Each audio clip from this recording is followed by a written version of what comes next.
All right, here we are.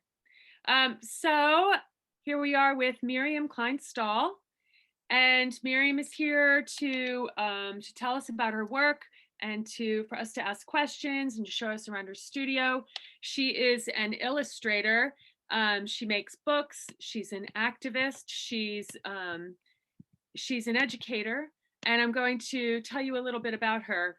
She is from the Bay Area in California, and she is the illustrator for the New York Times best-selling books, Rad Women A to Z and Rad Women Worldwide. So she's a printmaker.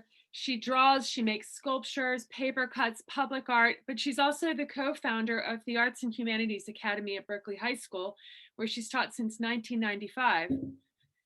She makes socially relevant work creating portraits of political activists, misfits, radicals, and radical movements. As an educator, she is dedicated to addressing equality through the lens of the arts, and her work has been widely exhibited and reproduced. She's also the co-owner of Pave the Way Skateboards, a queer skateboarding company formed with the Los Angeles-based comedian, actor, and writer and skateboarder Tara Jepson.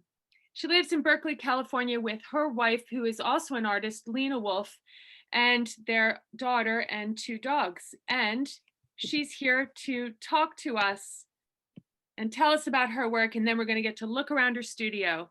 So hi, Miriam. Hey, Casey, thanks for having me, and hello to the students in Northern England there. So I'm just gonna jump in and give you a quick slideshow, and then we'll look at work and take a look at how I actually make the work that I make, give you a little demo and show you around my studio. All right, so I'm gonna screen share now.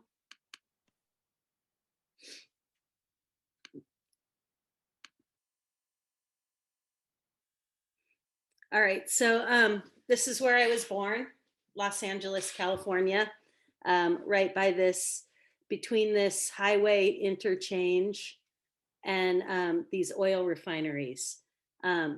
So between these two things gave me a really intense case of asthma that will become important later as I go through from birth to now. So again, I was in Los Angeles, California in the 1980s. That's me skateboarding as a teenager off of a jump ramp over that truck. And skateboarding was a really big kind of creative release for me as a teen, and a way to find kind of other misfits at the time. It was kind of around the time of the death of skateboarding, where no one was really doing it. All the skate parks were torn up, and we had to figure out like how to skate things that weren't meant to be skated. So it was a really good creative outlet for me, and it kind of dovetailed with an interest in punk music. And to the right there are two designs of my current skateboard company. So I started skateboarding as a little kid, and I'm 50 now and have never really stopped doing it. It brings me a lot of pain and joy. So this is more skateboards. So I also, as a youth, became really interested in punk, also as a way of like just expressing ideas and finding inspiration in people my age, putting out art and music. And I saw a place for myself and started making screen prints and exchanging art in the mail with people all around the country. And I started writing with a couple people in the Bay Area, which is north of Los Angeles. So Aaron Comet Bus, that's his zine on the right. And he introduced me to this zine called Homocore.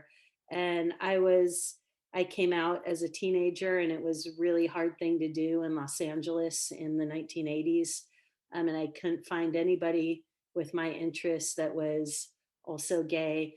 And then I got this thing in the mail about like punks that were gay. And I was like, I have to move to San Francisco immediately. So at 16, um, I bought a truck and I packed up my things and I moved to San Francisco to try to find my people.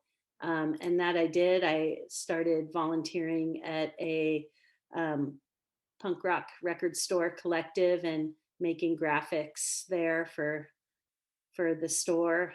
Um, and it's also where I met your teacher Casey around that time in San Francisco in the early 90s. Um, and I was having that issue with asthma come up, from being a kid growing up near those refineries, and I had to figure out a way to get health insurance because we do not have a national health system in the United States like you do in England. And I was racking up these big insurance or big hospital bills from having asthma attacks and no insurance. And I was like giving fake names at the hospital and stuff. And I had to come up with an idea of like a job that would give me health insurance. So I became a teacher of art. And it was one of the best decisions I ever made. I started teaching art at a high school when I was 22 years old. And, um, and I'm still there at the same school. And I was able to create my own school called the Arts and Humanities Academy within the public school. So it's a group of 60 kids per grade level with a focus on the arts. And that did give me health care and a paycheck every month, and it really gave me a massive stability in life and also gave me a way to practice art every day of my life. um, I'm going to show you a couple of public art projects I've done. This was a mural I did last year at an elementary school in Berkeley. And it has now, you can see in the middle there, Vice President Harris, who actually went to this elementary school in Berkeley.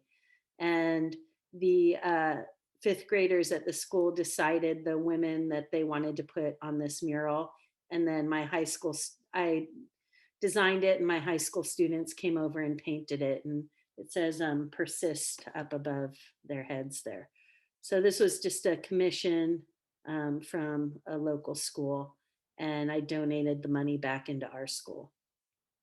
This is a bus that I created with students to commemorate the Montgomery bus boycott um,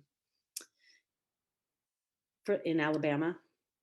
And these buses rolled around my city for about 8 months. So that was pretty great for students to see their work on a bus. This was a mural that I helped students design at school that was in response to a hate crime that had happened on campus and um, a threat to Black students on campus. And so the we're a school of 3,000 students, and after that threat had happened, 3,000 students marched out of the school in protest. And so my students wanted to kind of commemorate this moment of unity and gathered photographs from that action of the walkout at school. And we made this big scratch board where you scratch into black paper and it reveals white. And then we transferred that scratch board drawing into ceramic tile and painted it. So that's at the school. That was amazing to get that approval for that mural up at the school, which will hopefully be there forever. This is a public art project I did about 10 years ago, which actually got me into doing paper cut because I had to come up with about 100 images in a short amount of time that were water jet cut out of marble and then inlaid with or they were water jet cut out of granite, and then the black parts you see there, the inlay is marble. And so the parts that are the inlay, the dark parts, were from a paper cut. So the line that the water jet cut followed the line that my blade had cut out of paper. And and so this is kind of what the finished ones look like. And it was for a streetscape in a town in the East Bay here. So you can see like on the right here is these benches that have images on all sides. And then these are these big gateway markers on the street with the birds and the hills on them. So that was a really big kind of public art project that pushed me into figuring out a way to make images very quickly.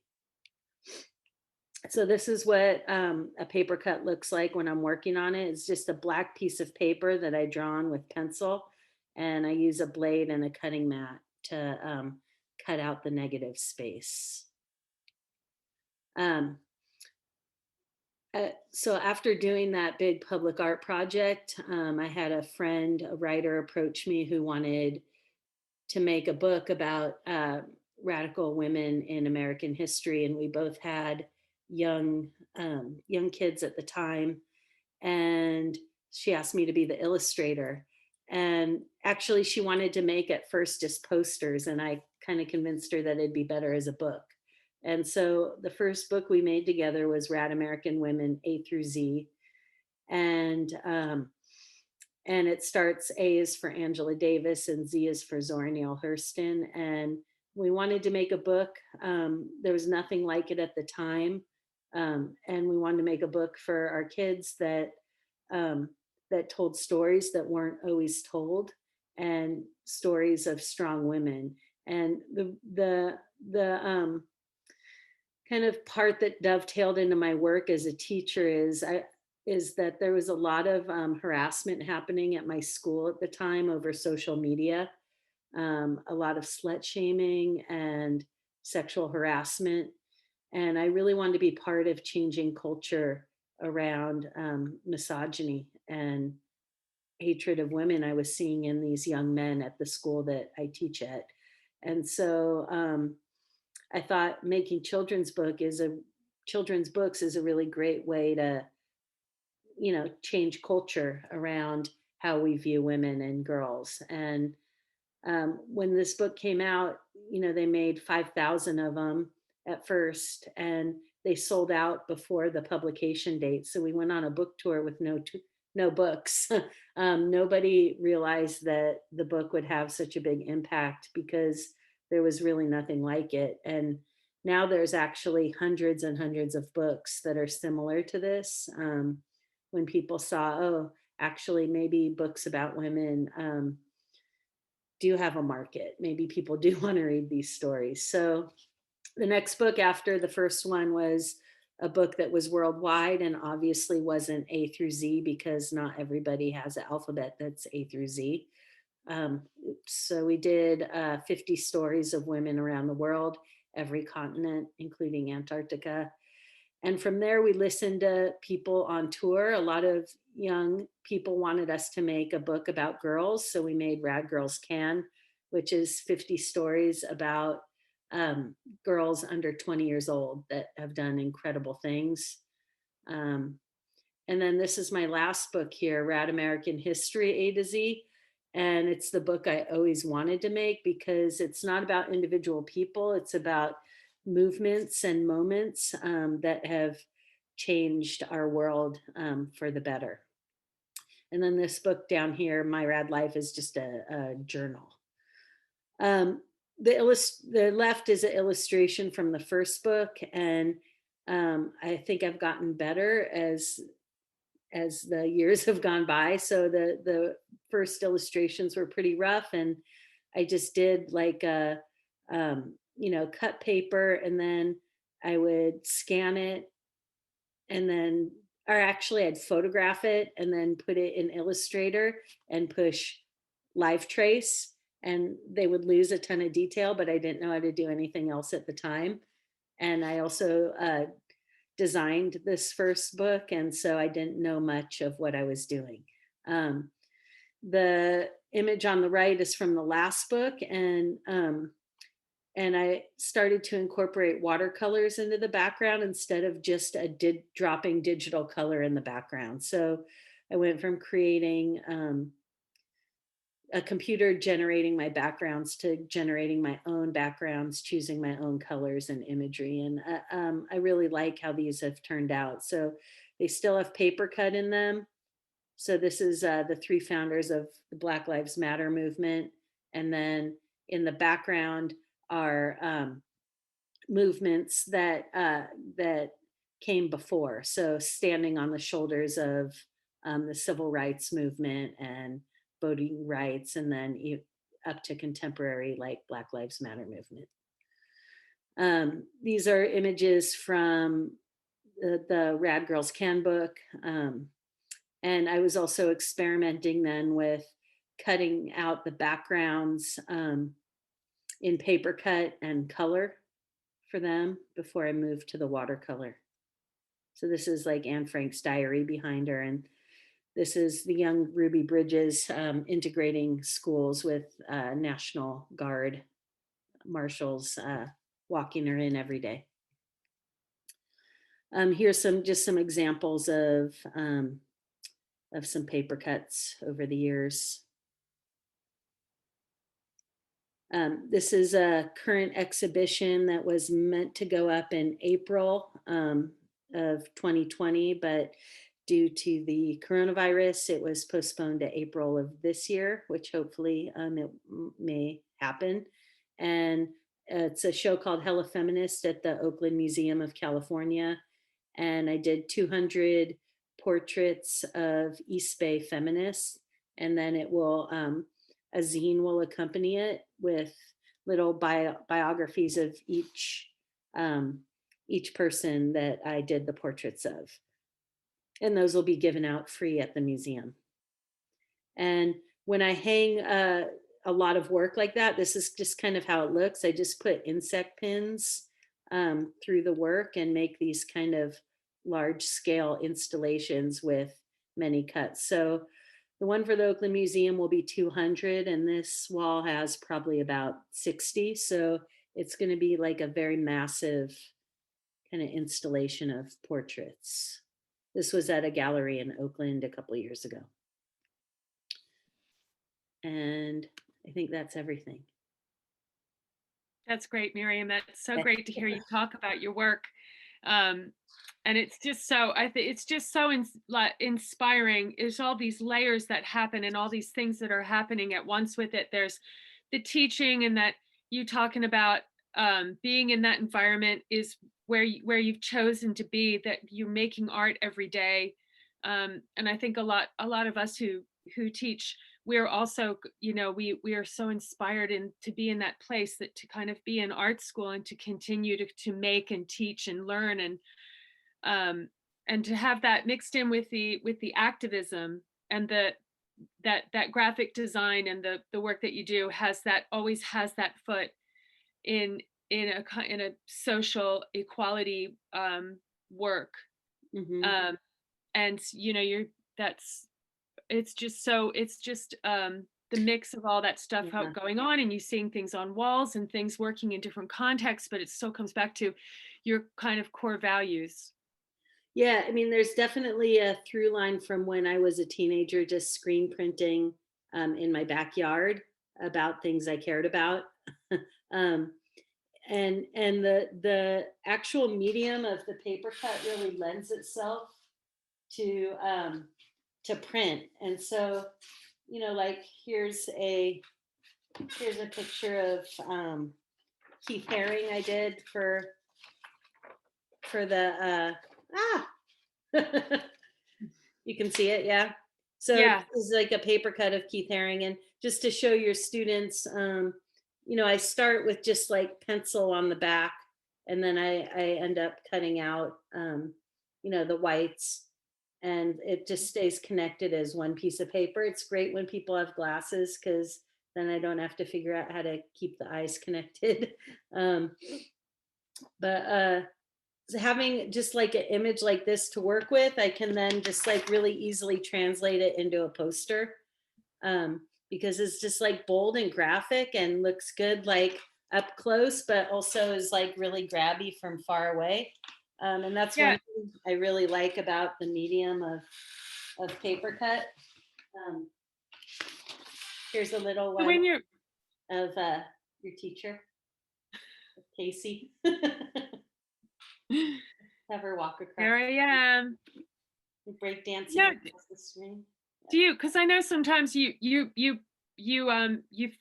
kind of experiment with photographing them into with different backgrounds, and they just look like they look good on walls. They've got that flat where you can see through them, and they just work in all these different ways. They'd be really great in animation. It's just really interesting how they how they kind of how kind of versatile that is. Hmm. Do you when you did the ones for the recent book, did you then place the paper cut on the watercolor? How did you make them? Yeah. So here's one in real life. This is the AIDS Memorial Quilt in Washington D.C. So this is glued down already, but I made the black paper cut first, and then I just kind of laid it on this watercolor paper and just kind of sketched out where it would go, and then did the watercolor, and then glued the black on top. Here's another one of Sister Creta Kent, who was a radical nun printmaker. If you don't know her work, you should definitely check it out. She made these beautiful posters, like anti-war posters in the 60s. So, like I cut her out in black, and then I watercolored her poster in here, and then these nuns working in the workshop in the background. Um, and I'm really loving that process of watercolor with paper cut. Um, I think I was getting a little bored of just doing the paper cut, and I always love learning new skills. So it was fun to just like work with watercolor every day too. Miriam, you were going to show us a bit about how you actually do a paper cut. Yeah, we can keep chatting as I cut this, but Okay. if you, this is Wait, probably going to be Miriam, really old news once you show this to your students, but the last it's few fun this days week. we've all been inundated with Bernie and his mittens. So I don't know if you can totally see, but I've like drawn him on this paper, and I Yeah. started cutting it before we were chatting, but I'm going to just show you what it looks like to cut, and I'm going to switch cameras here so you can see that, Okay. and we can keep chatting as we go. So I use just a basic number 11 X-Acto blade. And uh, this is kind of a dorky thing, but I put these kind of things on all of my pens and pencils, and for a better grip, because I want it bigger than the regular blades. So I have these like dorky things that little kids use on all of my supplies, because it lets me work longer because I don't have to grip as hard. I know that's a weird thing to point out, but just part of my practice. And then the other thing about my supplies, for any supply nerds out there, is this cutting mat doesn't look like your typical cutting mat that most people use, the ones with the grids. I special order these. They're from Japan, and it looks just kind of gross and gluey and dirty right now, but these are the best cutting mats. And I get them from this guy who lives in San Jose, and I have to send him an email and ask him for one, and then he'll send me a PayPal account, and he'll be like, send $50 to this PayPal account, and then I'll send money to his account, and then like 3 months later I'll get one in the mail. And that's the only way I know how to get these mats. Secret special mat getting. Yeah, my special mat getting, but you can see is like I'm cutting, like it take this mat allows me to like take curves really quick and easy, where the other ones just like dull out my blade really quick. So I can have like one blade last for many paper cuts. You can ask me questions as I'm cutting here, Casey. I'm just I don't think, I mean, it's just to watch you do it, because you've gotten so fast at it. But I mean, I've always known you to are always making something, but and you do everything, but you're always making things with your hands, always. I mean, what do you think that why do you do that, Miriam? Yeah, I feel like I have to make something with my hands every day, and I think it's a way that I've kept. It's like a tool for mental health for me. It just like when I'm working with my hands, it's like something happens in my brain that I just feel like relaxed in my whole body when I stop kind of thinking and I just start making. Like I let my hands kind of take over. Um, when I'm stressed out, it's like the only thing that will relax me is to like do something like this, just like I start think a from lot nothing and make something. I think a lot of people in this time, just they need to find what that thing is for them so much. I mean, and but I think there's something about connecting for me about the pencil and writing and doodling and kind of connecting my hand to moving my hand and to be in that space where you're not thinking or it is you once said to me it's soothing, and I thought, yeah, that word fits. But I think there's a part of it, well, there's a part of it where you are thinking, but then there's a part of it where you just aren't thinking. It's not about that kind of rational brain, side that you do when you're maybe editing or researching. Yeah, that's true. And like the actual like drawing out, that's like the brain energy for me is like when I'm drawing it, that's like a lot of work. But when I'm cutting, it's just a little more like relaxing.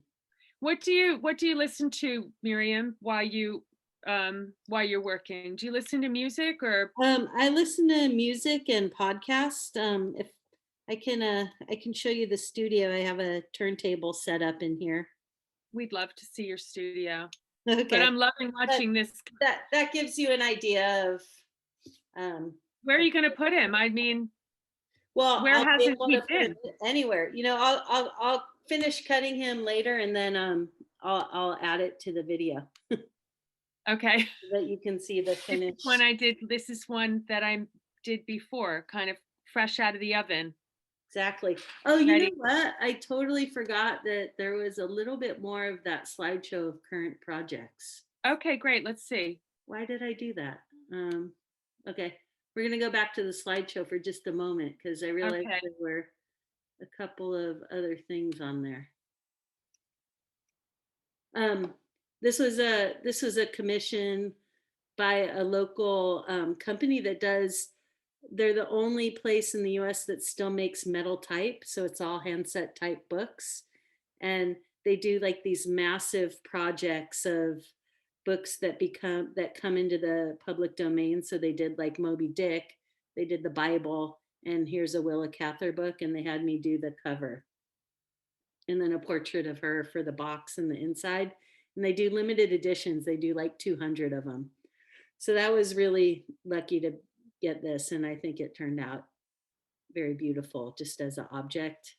This is a current show I have up right now until February 3rd. And it's hand cut words. So that those are all paper cut. And it's from that show at the Oakland Museum I was talking about. And we interviewed all the living people that are in the show, and the words are taken from those interviews. So it's a way that people had described themselves.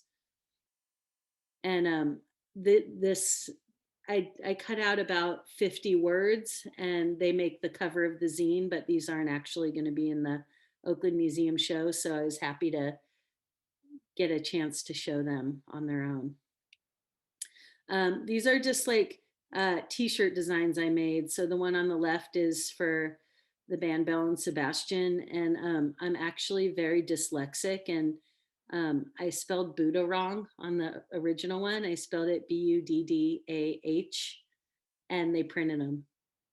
So if you want a special edition Belle and Sebastian shirt with a typo, you can get it from their website.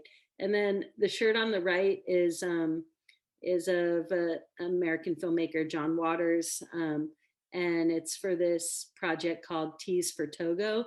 And the singer Kathleen Hanna, it's a project she's affiliated with, and she's making this T-shirt series that if you buy one shirt, it's $40, and it pays for school for a girl in Togo for a year. Um, so it's a pretty cool project that I was happy to um, donate my work to. And so I take on a lot of these kind of commissions if I feel like they're projects that I care about.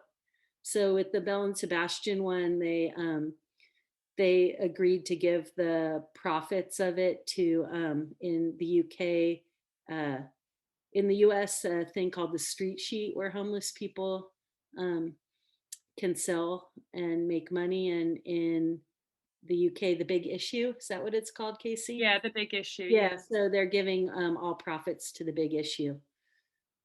So I was really happy to be able to do that. This is a commission I did for a makeup company called Sephora. I just thought it was weird that a makeup company asked me to make them something since I've never worn makeup in my life. Um, and so I You just, wear hair products sometimes, I but guess so. I just thought it was really funny to be able to do that. So I did it mostly because I thought it was funny to have my work given away at Sephora. Um, and then and then these are just these little zines I started making um, when we quarantined back in March 2020, and I was making one a week, and I got up to like 20 of them, and I would just send them out to friends, including Casey, friends around the world, just to like connect with people and share experience of this weird time. And like it reminded me, I didn't show you all my slides because you were talking about just like using your hands.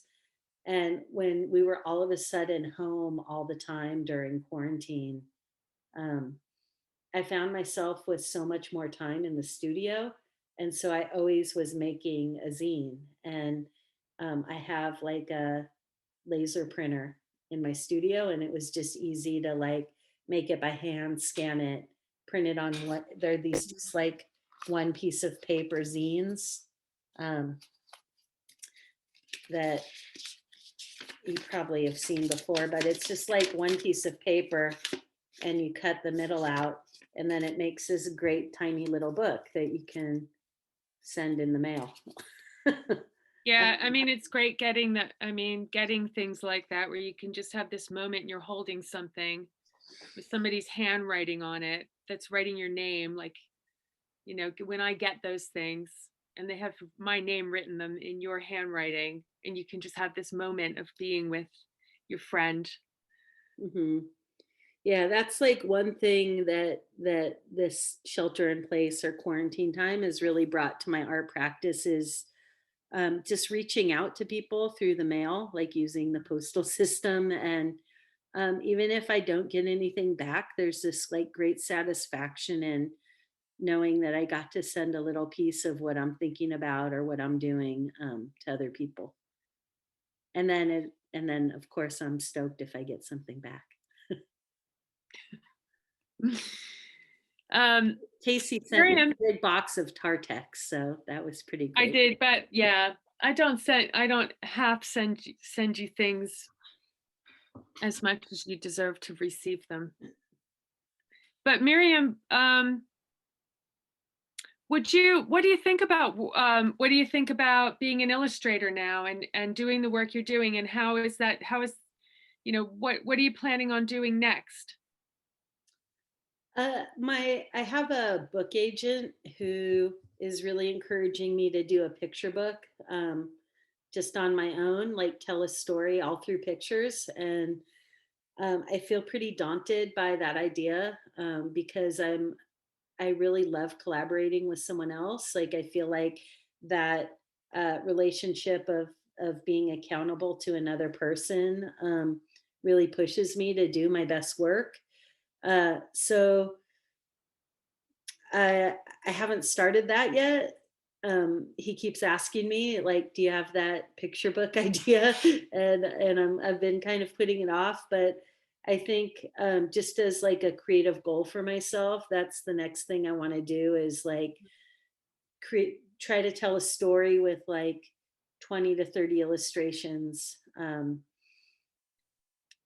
make it something I care about and make it accessible and make it very readable in just images. And I've actually struggled with reading my whole life. Uh, and I found out like really late in life that I was dyslexic, and that's why it took me a lot longer to read things than other people.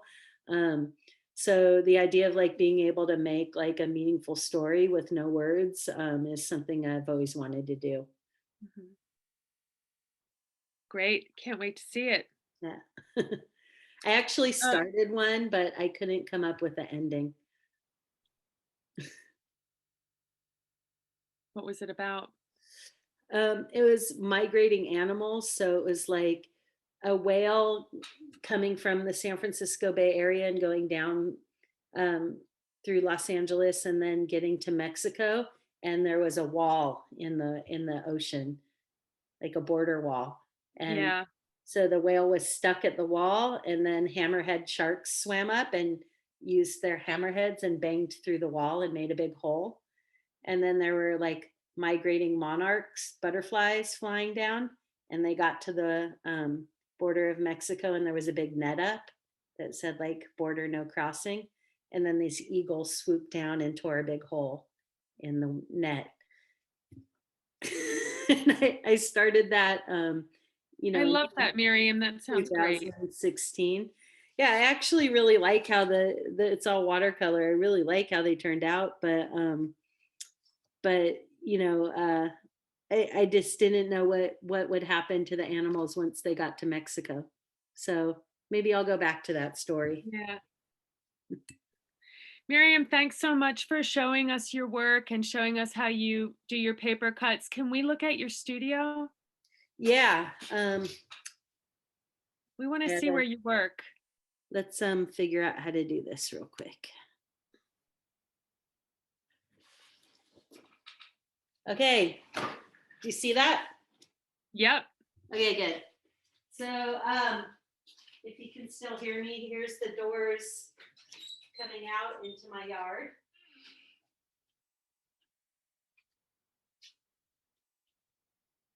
Look at that sunshine. Yeah. We haven't been seeing that much around this part. So here's walking into the studio.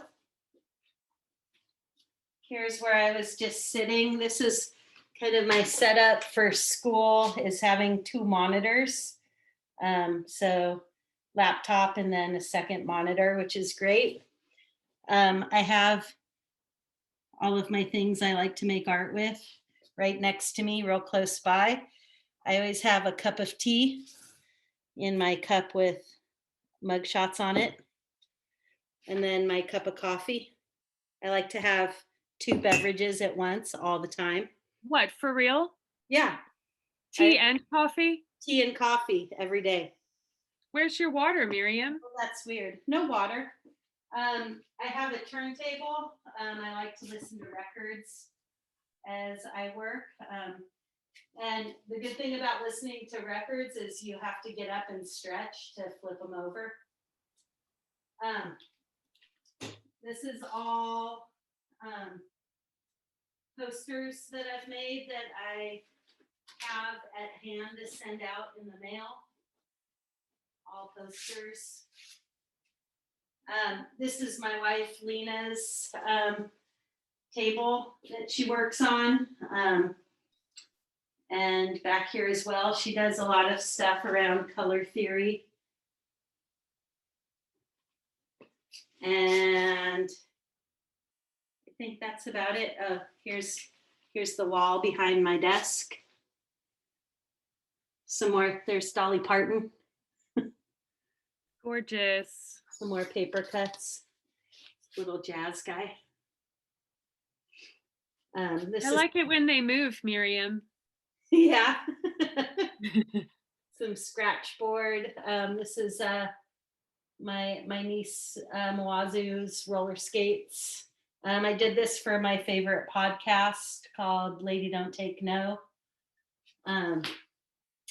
This is this local collective I really like.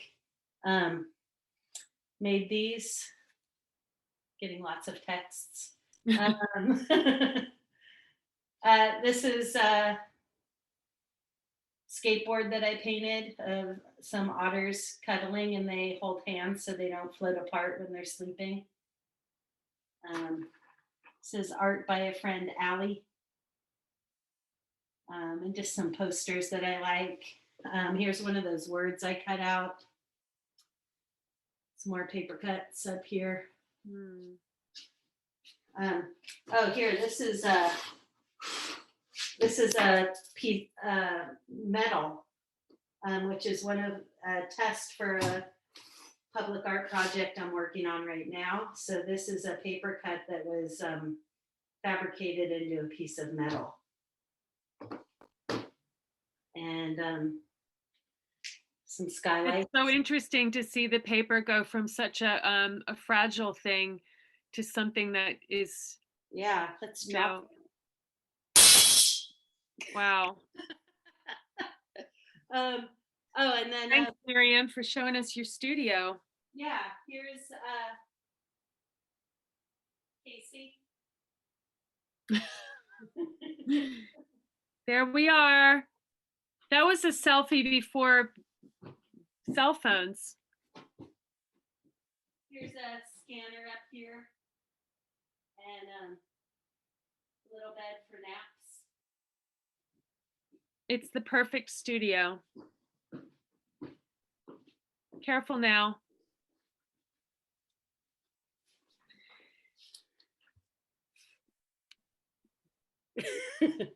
That was great. That was great. Miriam, thank you so much. We're so thrilled to see your work. And thank you. Thanks for having me. And if your students have any questions, I'm happy to answer them. Okay, we'll share some information with them. And I'll finish up this Bernie right now and send it to you. Okay. Okay. Bye. Thanks, Miriam.